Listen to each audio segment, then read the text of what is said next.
Alright, Shalom. First and foremost, call halal Yahweh Bashem Yahushai. Bashem Rakwakadash. Double honor to the apostles of Great Millstone.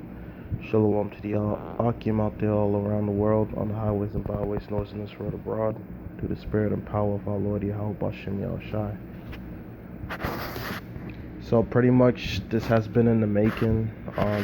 Obviously we all know that this thing between Israel and Iran is no secret. It's been going on for many years now with Iran, Israel wanting to pretty much dismantle Iran's nuclear capability. But here, as you see with this article, it's just adding more fuel to the fire, for this World War III to break out. Because eventually America will end up being dragged into this Third World War by the way of these Israelis, these Khazars, these gutter rats, because they just can't match with Iran militarily. They don't have the capability to defeat Iran on their own, so they're gonna need help. And the U.S. Army is going to be the one to back them. But on the other hand, you have Iran. They got the backing of China, Russia, China, and all these other countries, because they're in cahoots with each other. Russia got a lot of investments, a lot of interests in Iran.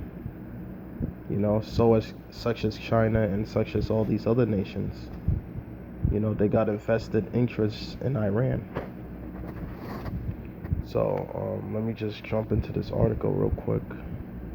It reads, Iran suffers more humiliation with killing of nuclear chief, but no one in the world most favorable region wants war.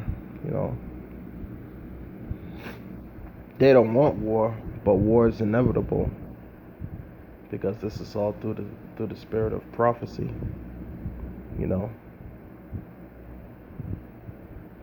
Because Iran can only take but so much, because with their military their military general being killed, earlier this year. And now their nuclear chief executive, being killed, and they already know that Israel, already has a hand in that, because for years now they've been talking about, destroying Iran's nuclear capability, developing nuclear weapons. For years they've been on it, and now they're getting more aggressive, and they're doing whatever means necessary to keep Iran from developing that nuclear weapon, which ultimately they're gonna develop that weapon if they already haven't. So let me just read a little bit on this.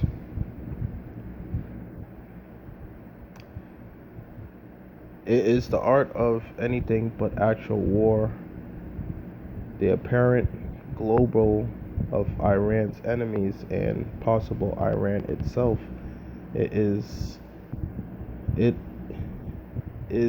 the next 50 days ahead of the U.S. inauguration to be as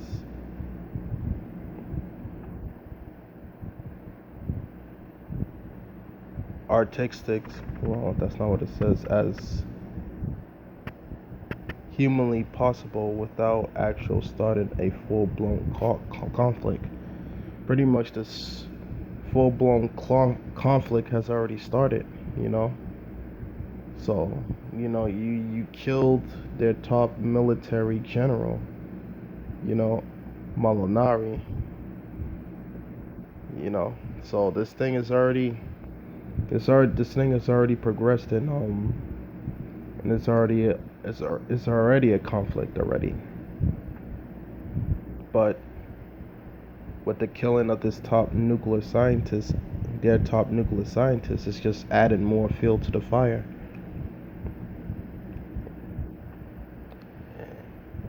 In a region as febrile and tense as this, such as broad statements carry the risk that an outlier of unexpectancy reaction tips the scale into rash conflict, but none of the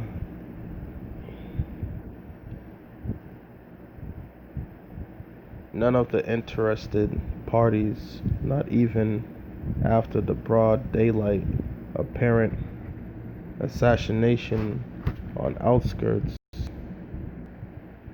the outskirts of Tehran of Iran's most prominent nuclear scientist, Mohsen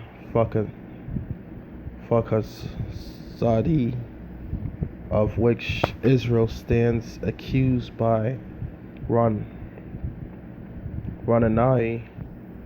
and others senior officials, are trusted really wants outright war now. Because at the end of the day, this is all an act of war. To pretty much kill. First, they kill a top Iranian general. Now they kill a top, Iranian scientists of their nuclear program. So pretty much, this is a double cross now. So you damn right, war is gonna break out. You damn right there will be World War III real soon. World War III is right around the corner.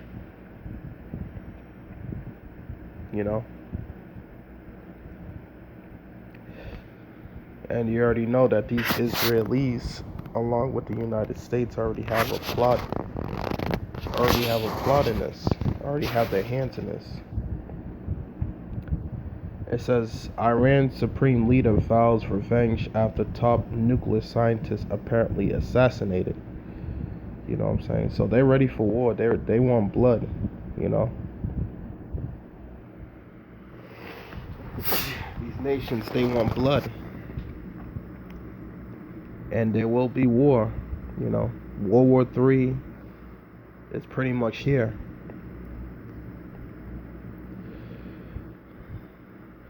First, the least involved but bigger players, the United States President Donald Trump's team, may be doing all they can to goad and elevate Iran's hardliners, but a wide conflict with Tehran is totally out of keeping with their long-term agenda. They are busy leaving Afghanistan and Iraq principally. They campaigned and ending the endless war.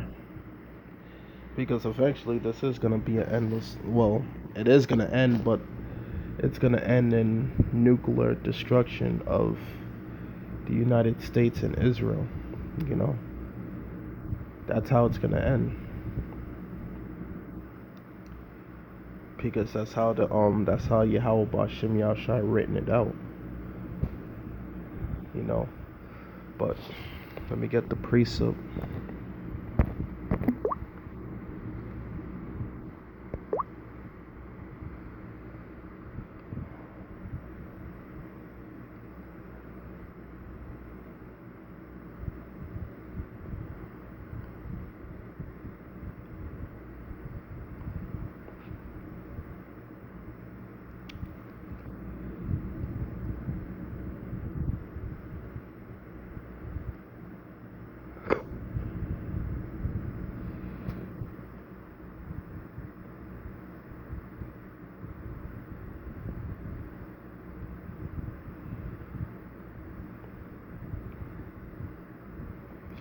Alright, let me get the precept in Jeremiah chapter 49, verse 20. Therefore I heard the counsel of the Lord that he have taken against Edom, and his purpose that he have purpose against the inhabitants of Teman. Surely the least of the flock shall draw them out. Surely he shall make their inhabitants desolate with them. So the least of the flock, who are the least of the flock? Esau, Edom. These so-called Jews. The least of the flock are going to draw them out. They're going to be the ones that start this war, which they're already starting this war. They already have started it. So this thing is just going to increase into a full-blown, invasion war,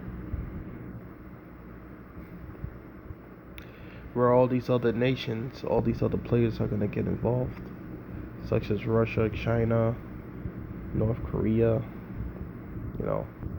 It's just going to be a full-blown war.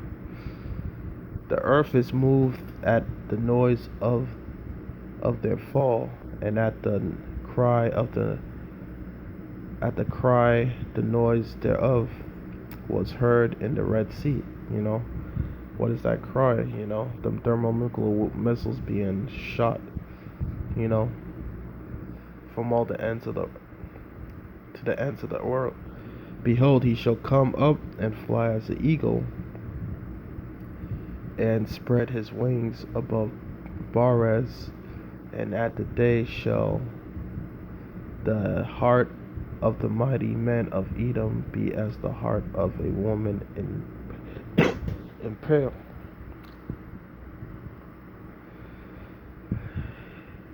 pangs, in her pangs, because ultimately, these Edomites, Esau, Edom, is going into slavery. After the Third World War is fought, after Esau, Edom's kingdom is destroyed, Esau, Edom is going to be rounded up, starting with their elites. They're going to be rounded up, and they're going to be marched into slavery, chained up, and marched directly into slavery, and that's going to be the end to be alls, with the nation of Edom. So all praises and glories to Yahweh Ba'Shem Yahushai, Ba'Shem Kwakadash, double honors to head apostles of Great Millstone. Shalom to the Yakim out there in the highways and byways.